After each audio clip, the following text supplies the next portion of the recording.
Good morning and welcome to the NBA Daily. Coming up, the Pacers are in the Eastern Conference Finals, finishing off the Cleveland Cavaliers in 5. And Oklahoma City has a 3-2 lead over the Denver Nuggets. We got Andrew Schlecht here to talk about it after the game.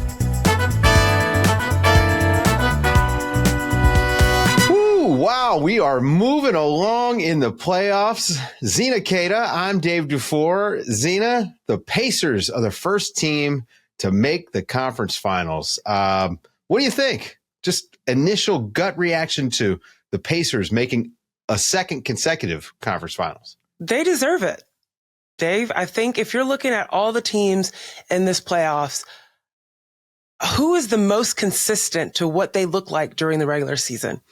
It's Indiana. They were an offensive team focused in terms of being able to get the ball around. They averaged about 30 assists during the regular season. They're doing the same thing in the playoffs. They have their starters distributing the ball, distributing the amount of field goals they're making. They're doing the same thing in the playoffs. Like, they have not veered away from what got them success in the postseason. Now, some teams have picked up some new skills in the postseason, which is great. But a lot of teams have completely changed their identity, and it's been their downfall, including the team that Indiana just took care of in the Cleveland Cavaliers. So I look at Indiana and I say, shout out to you for staying consistent, being efficient, and staying true to who you are and finding success in that, because that's exactly what's gotten them here. Yeah, I think, look, if you were going to look back at just this series, you would say that the Pacers and the Cavs were much closer than their records look like, right? The Cavs get off to this great start. They have multiple 15 or 3, right? 15 game win streaks or something like that. I mean, at least 2. I can't remember if there was a third one that made it to there. Maybe it was only 12 games. I think it was 12 games it made it to. Yep. And the Pacers got off to a rough start, but then they finished the season 34-14. Andrew Nembhard comes back. All of a sudden, that defense makes so much sense. And in my opinion, the way that the Cavs kind of went into the playoffs was so different than the way that their regular season had gone up to that point. You know, they were blowing a lot of games in March. They started picking up injuries, right? They go into this series, they pick up some injuries to key players. Darius Garland misses a couple games. DeAndre Hunter's out.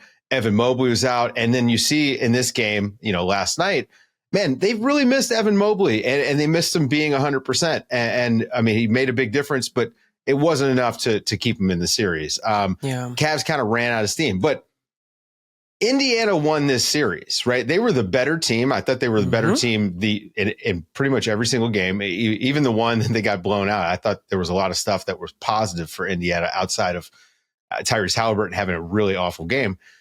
But they just wound up having more guys that were playoff players, Zena. You know, Ty Jerome just didn't bring it. And I think that what we're seeing throughout the playoffs is about having, you know, do you have 6 guys you trust?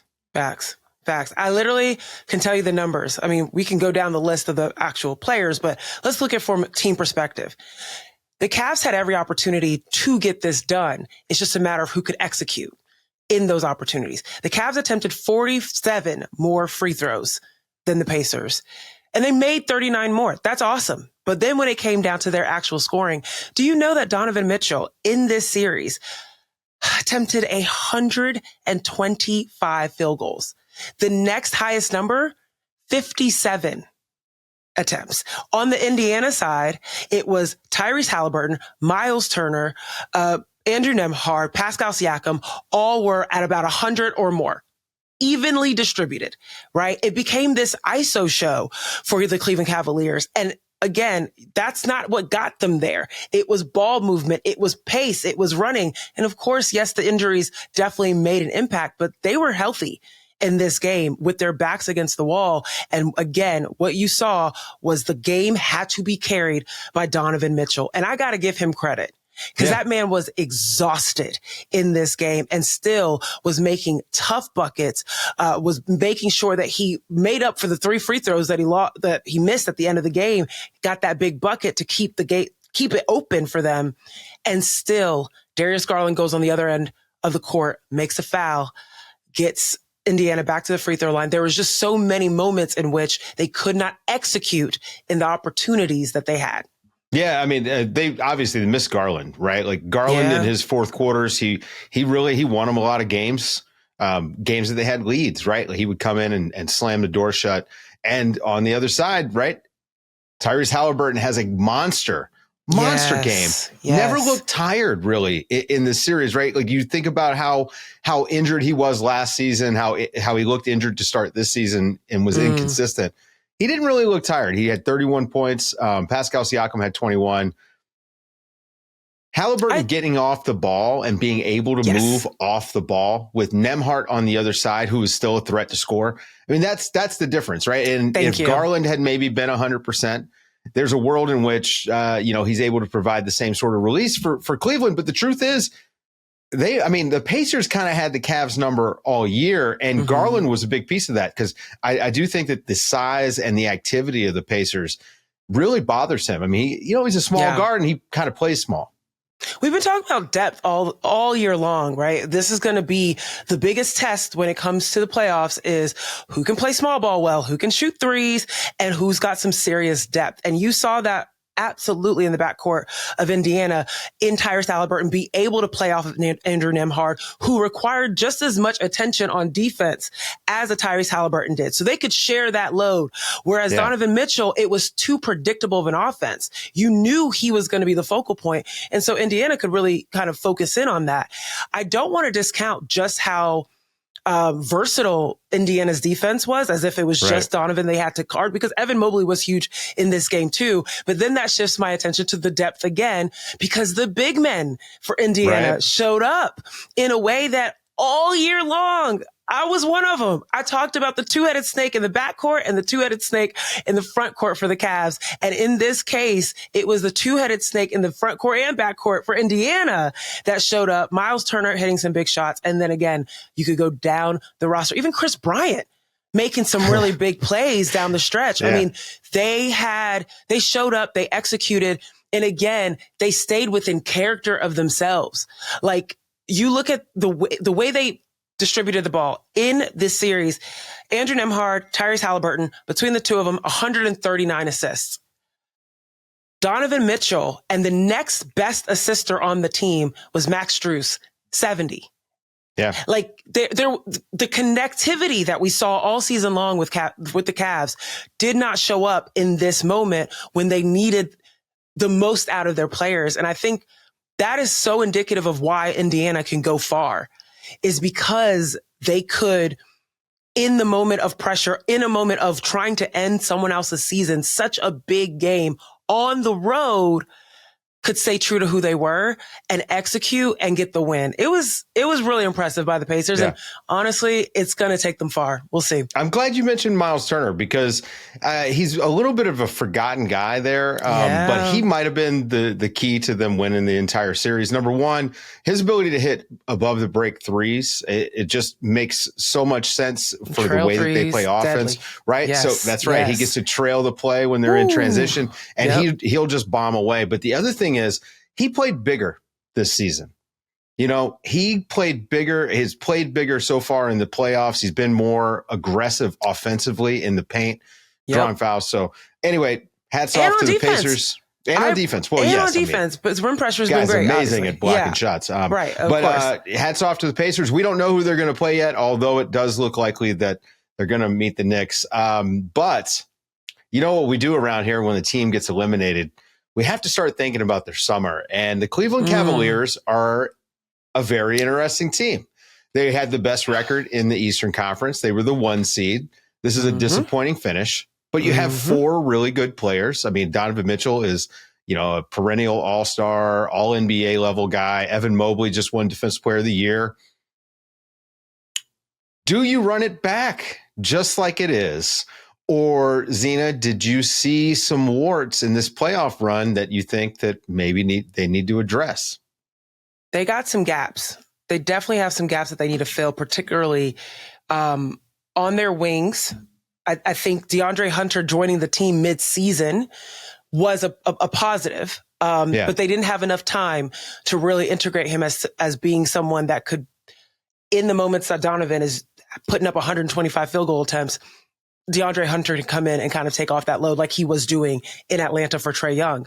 I actually think that they've got the pieces, especially with Darius Garland. This is his real first run at it, right? Like in the sense that last year he was dealing with some injuries and he wasn't able to play the full season. Like now he knows. And we've seen this, whether it's, Anthony Edwards or Shai Gilgeous-Alexander, and I'm not comparing him to those players, but we've seen it where players need to go through this in order to know what it's like, in order to know what it takes to get there. Donovan's been through this. He's literally been to the playoffs every single year of his career, which is crazy. But Darius hasn't. Evan hasn't. Jared Allen hasn't. They see what it takes. I think it's worth running it back, but you definitely have to fill out your 3-point shooting because there was no support out there. There wasn't enough, out there for them. And they've got to find another release valve for Donovan. The way that TJ McConnell could come in for Tyrese Haliburton, they got to get another release valve. Well, it was supposed to be Ty Jerome, and it was all year, but the lights of the playoffs are really, really bright. And I think a lot of us probably questioned whether Ty Jerome was going to be able to do the exact same thing he did in the regular season, come playoff time. It just, you got to see it usually from these guys. Yeah. What about you? Do you think they run it back? I mean, I guess that they probably would. I do think that Jason Tatum's Achilles injury is going to take him out probably all of next season. And, let's just say like the Celtics are going to have a very interesting summer because they were already talking about making some changes due to that giant payroll that they have coming. That bill is going to come next season.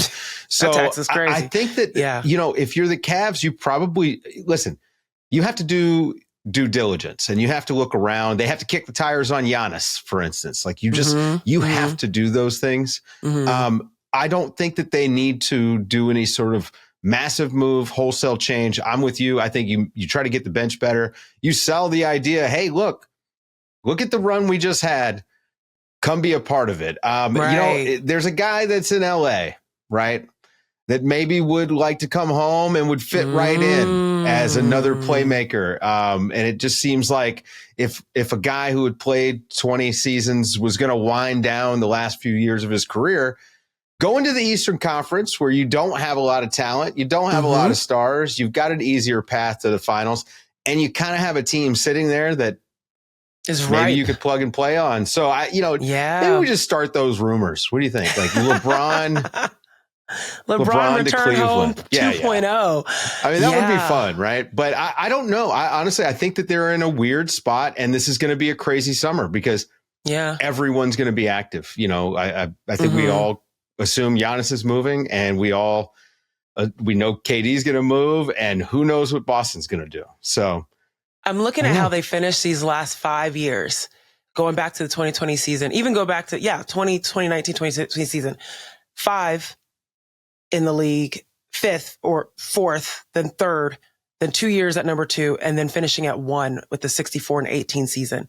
They're ripe. They're due. Like they are in prime position. And I can imagine a lot of teams will see that as a great destination. Yeah. And a lot of players, right? Like they built it, they built it from the ground up. Coach of the Year, Kenny Atkinson. Like, come on. Yeah. Yeah. So maybe it's next season for them. Yeah. Year one, not too bad, but the Pacers might be a buzzsaw. Guys, stick around after the break. We got Andrew Schlecht live after OKC picks up a huge win.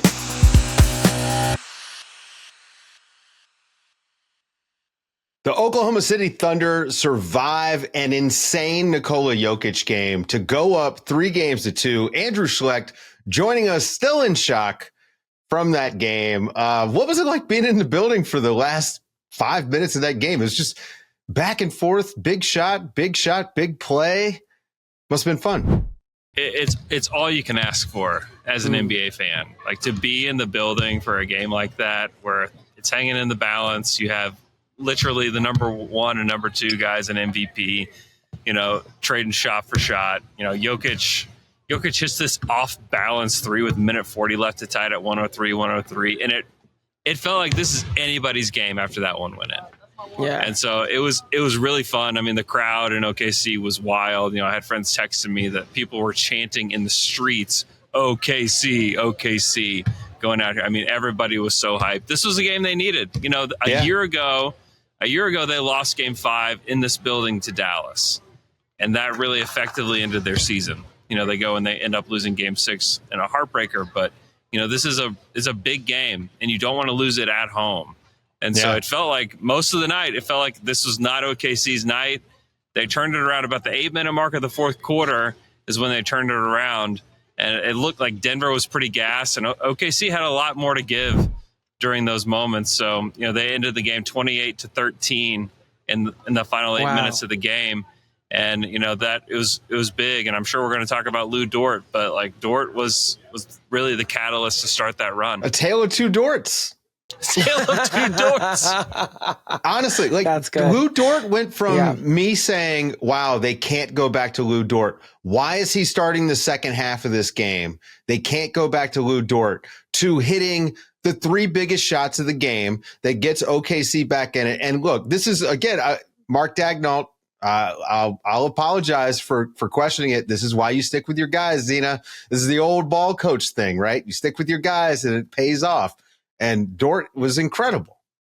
I think also, like, this is the second game in a row that we've seen Lu Dort, a part of it, OKC get the boogeyman off their back and kind of mature in a way. I'm happy that, Andrew, you brought up last season and how it ended, because this is the moment where you're seeing the shift. You're seeing the fact that OKC can get it done in these clutch moments. And of course, you're seeing it against another monster provider for their team in a Jokic, right? Last time it was Doncic, but now it's Nikola Jokic doing unbelievable things, 44 points, 15 rebounds, 5 assists, and he's doing trick shots to keep his team in this. And yet they were so focused. I think Dwight Howard asked Jalen Williams on Inside the NBA about, like, how do you guys use his energy, Shai Gilgeous-Alexander's energy towards the end of the game? And I was like, I don't even know if it was just Shai. Like, this entire team looks so laser focused at the end of the game.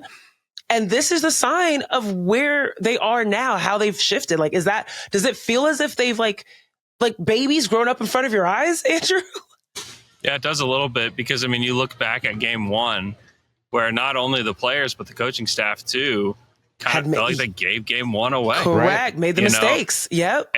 And, you know, even they've been growing throughout this series, and it hasn't always looked pretty. It hasn't always, you know, gone their way, but they've become a better team, you know, throughout this series. And that's what you needed to see, honestly, because what it came down to for them was intangibles. You know, they had 68 wins. They had the markers of a championship team, except their age was the only marker that didn't say, like, they're going to win it, because it hasn't really been done by a team that's this age. And so I think that, you know, seeing them get this in-game experience, in-series experience is big for them, and doing it against a guy in Nikola Jokic who found his three ball. You know, he had 13 points in the fourth quarter. He played all 12 minutes of the fourth quarter. They needed everything from Jokic tonight. And, you know, they didn't quite get enough in this one, and it is a good test for OKC, because I thought, you know, Jamal Murray had it going in the third quarter where he was on a heater, and it felt like it was about over, and they felt a little defeated. You could feel it in the building. You could see it on their faces. But honestly, it was the move that everyone was begging Mark Daigneault not to do. And I want to go back to Lou, because they were begging him. I was just tweeting out lineups, you know, just like, hey, here's the 5 guys that are in the game. And my mentions are just a disaster, with people saying, like, Mark's an idiot. You can't play Dort. Why is Dort still in the game? Why is he in there? And he goes and he rattles off 3 threes in a row to, like, bring the Thunder back into this game. Like, and it injected and life shut up into the them. Haters. Yeah. And you know, Mark talked about it as if like they're a family. Like, when somebody's like hurting in your family, or somebody's celebrating in your family, like, it brings an energy to your group. And he said it's the same thing for this team, is that when they see Lou hitting those threes, like, it just brings life and it brings energy, you know, to the entire group. You know, Mark said that he doesn't bet against Lou. He said, it's that simple. I don't bet against Lou. I told you he was going to have a great Lou. I knew he was going to have a great line for Lou. Absolutely. You knew it was coming. I knew it was coming. That's so good. I love the fact. Go ahead, Dave. Go ahead. No, I was talking to Dave earlier, Andrew, about how these Denver has seemingly along their playoff journey picked up all of these talents and skills from their opponents. You saw it in the Clippers series where they became this defensive powerhouse that was getting deflections, and they had these veterans stepping up the way you expected James Harden, Kawhi to go off. And now you're looking at this series, and I even look at the offensive rebounds. There were possessions where Denver was getting 3, 2, 3, 4 offensive rebounds in a possession. 16-8 was the final number there. That is usually OKC's thing. They use their youth, they use their length, they use their athleticism to get to the ball, get those 50-50 balls, and give themselves more opportunities. Denver ended with 97 field goal attempts versus just 82 for OKC. All of these things feel as if Denver's like zapping power out of OKC. How do you think OKC is going to respond to that in terms of, are they looking at it like, we're good. We don't need to try and match what they're doing in order to beat us. Like, it's good. They're playing at our pace. Or do they feel like we need to step it up to where we were during the regular season that got us in this position? Yeah, no, it's a good point. I mean, the Thunder won the possession battle consistently during the regular season, and that's how they won games. It's like it's almost like a shots on goal kind of thing, right? And they did not win that battle tonight. Yeah, you're right. I mean, it's a good stat to point out because the Thunder needed good shooting in order to beat that. And I don't think that's something they can count on from night to night. We've seen it. Like, they have gone cold in games. And so you're looking at game 6, like the Thunder need to get back to like their bread and butter, which is winning the 50-50 balls, getting those extra possessions, because they can't count on their guys making threes all the time. Well, that's what turned the game around for them down the stretch, right? Like the energy that they had to close the game, and a lot of that showed because they were getting to those balls. I do want to talk a little bit about the way that they played down the stretch where they played 5 out. I thought that was interesting as the Nuggets started to lose momentum and lose energy, right? I mean, Jokic, we know about the minutes load that he's playing. They basically have 5 guys that they can trust. And one of them happens to be Michael Porter Jr., who was absolutely atrocious in the game, gave him nothing. But I thought it was interesting that after getting killed a little bit, Jalen Williams is not the guy you want guarding Jokic. I thought it was interesting to go to him and to try to space them out. And it worked. Not only were they getting better looks on offense, but they were just so much faster to the ball. You think that game 6, maybe we see a little bit more of that 5 out to try to, wear them out even sooner? Yeah, that was kind of their bread and butter all year, and has been actually for years now. Is playing 5 out. And, Shea talked about it. I was asking him about the specific play where the ball hits the corner to J-Dub, where it's just extra pass that gets J-Dub that 3 that I think was that was a very, very crucial shot. And he said he's like, nothing that we're doing is remarkable. Like, this is all just stuff that we've been doing all season, and there's no crazy play that's happening. It's just Shea said, I hit a double team, I swung it, Lou swung it again, and we got an open 3. And he said it's not. It's muscle memory stuff for them. And they had so Gordon for them, in no man's land, right? Lou makes the right decision. Which is and the reason that he was because this is an interesting game, because in game 4 there was almost no points in the paint. I think that I think the Nuggets had 6 made shots in the paint. The Thunder were somewhere around that too. Both teams had 50 points in the paint tonight. So both teams were able to kind of turn, game 4 on its head a little bit, and they both scored at will in the paint. And so I think once it got down, they needed to stop the Thunder from getting into the paint. And when you do that, it's a trade-off. You're always making trade-offs. So it's we're going to stop the drive. Well, now it's swing, swing, swing. And those shots haven't always fallen. I mean, Jada airballed a 3, not that long before that one, and just trusting your guys and continuing to kind of do what you do, and they made that shot, and that was huge. And also Shea iced the game with a 3, a shot that he has been hunting for several games all series. He's been trying to make it happen. It feels like he's almost searching for his moment in the playoffs. Trying to manufacture this almost MJ Kobe moment, and he finally got that shot to fall tonight, which was completely iced the game. I think that's what ended it. He said it was good to see that one go down because he has been searching for that particular shot, this whole series. You know what? I did not expect to hear as much this year. We've been talking about this all playoffs long, is insert team has really struggled against this zone. It's just like we keep hearing it. The zone has been such an issue. And the thing about it is, I said it in the last pod on Monday's pod, is like the way to beat the zone, at least to be smart. Back then, the reason why they didn't play zone is because they could pass out of it. They could play really well through it. And I feel like tonight you really saw that from OKC. Like they were finally doing the swing again that you saw them do all season. And that allowed that zone to completely break down, because not only were they passing well, they were also doing the other way to break out of a zone, which is shooting them out of it. And the good news is that even if you can't shoot out of it in game 6, you're getting that motion back, that activity back, which is what also disrupts a zone. Now, Denver's going to keep trying to rock with that zone because they're older and they need the rest in game. Did Mark Dagnall or anybody say anything about that zone and how OKC is going to try to get them out of it sooner? Or do they feel like, okay, we figured it out this game.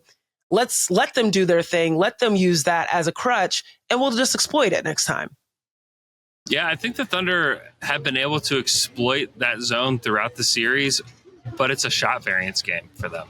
You know? There have been times where it's looked really good, and it's because they're making shots. With Lu Dort, like they were fine leaving him in game 4. And that's why they had to, make the trade-off there. But with Lu sinking those 3 threes, the offense looks great. It's humming now, but it is a shot variance game with the zone. I think the Thunder feel confident in that. Like teams have thrown zones at them all season, and a lot of the ways that they get out of it, like you said, it's like swinging the ball. They love to get Isaiah Hartenstein in the middle of the zone and letting him be a playmaker. They like to get Shea driving and playing in the middle of the zone as well. Denver's done a good job, though. Like they've done such a good job completely closing it off, completely, getting those driving lanes completely closed off for him. And so it will be interesting to see how they deal with it. But it's about do they have the right guys in the game? And are they making the shots when the ball swings to them? Because the zone, you can just destroy a zone. I mean, they did that in game 2, they absolutely dismantled them. And it's because they were shooting just the lights out. Yeah. And so now it's about, can you have another game like that? But both these teams have just drug this game into the mud for the most part. Yeah. This is a hard fought series. If you love basketball, this is your series. Been awesome. Honestly. It's been amazing. We haven't even we got the Murray flurry in the third quarter, and I thought we were going to maybe get the Murray game, and he was going to come out strong. We haven't gotten the Murray game yet. They're going back to Denver. I'm going to put you guys on the spot before we get out of here. Is this going to go back to OKC? Are we going 7? Andrew, you go first. Dang, sorry. I just said what I wanted. I think all right. Everybody knows it's not scripted. Like I said, this is a basketball lover's game, and what's better than a game 7? Going 7. I think Jokic has the defense figured out. I mean, he just was incredible. He was very Jokic. If Murray can give him. Yeah. I was just going to say, we just have to mention Jokic again because he was unbelievable tonight. I know. He was unreal. And it's going to get lost a little bit, I think, because they didn't win the game. But 44, 15, and 5 with 2 steals. And the guy, he was giving everything. And toward the end of the game, there was a lot of flopping and just him just grabbing and just trying. He wanted to win so bad. He wanted this game so bad. And just go watch those last few possessions where he is how many people is ripping people off of his rebounds. He's doing everything that he can do within his power. But the truth, you've got to win it as a team. Jokic is incredible. But that stat that Law Murray, I don't know if you guys have said it on the pod yet. No, we haven't. But that stat that Law Murray, can you pull that up, Dave? Do you have it handy? Yeah, I do. Because that I think is really important, and it really shows that it's a team game. And even when you're incredible, like Jokic is scoring 40 plus points, like you still need your teammates. And, and that's where they really struggled tonight.